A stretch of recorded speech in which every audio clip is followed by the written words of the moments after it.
විනාශද්වාරය. මහා ශාක්‍ය සාමතුමා තුන්ලොවෙන් ඊතරුණු ලෝකය තමයි මේ. ඉතින් මෙන්න මේ දොරටුවෙන් අපිට පුළුවන් එයාගේ ළඟට යන්න. මහා ශාක්‍ය සාමතුමනි මේ මම ඔබ වහන්සේගේ ගෝලයා ටායි. ටායි. ඔබ කරපු වැරද්ද ඔබට තේරුම් ගියාද?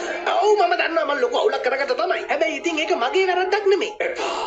නිදහසට කරුම් එපා. මා බලන්න ඔයා මෙච්චර කල් හිටියේ. මට මාව මේ බායලානේ හිටියේ. මොන කොලමද මේ?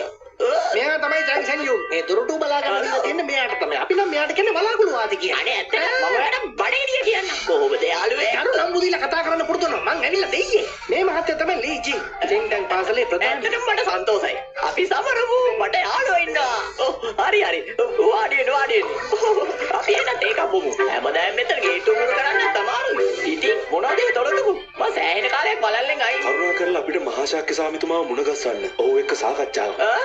අනිවට සමාවෙන්න. අවාසනාවකට අපේ මාස්ටරුයි යාගේ දේව යාළුවෝ ටිකකුයි එළියට ගියානේ. මං හිතන්නේ දේව කටයුත්තක් වෙන්න ඕනේ. ඇයි ඔයාට යවම් වෙන්න ඕනේ? කියන්න. මූලවෙන් කළ සාපයකට ලක්ුණ කෙනෙක් ඉන්නවා. මට ඕනේ ඉවත් කරගන්න.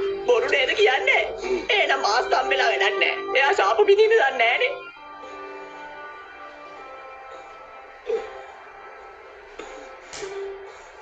මෙහෙමයි කතාව.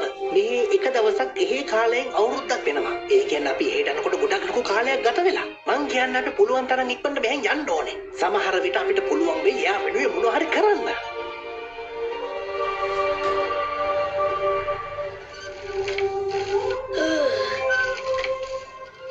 මේ මෝඩ බිත්ති මගේ ආත්මය විනාශ කරනවා. හිරකාරයෝ පවා නිදහස් වෙලා යනවා. යාළුවොත් මේ විනෝද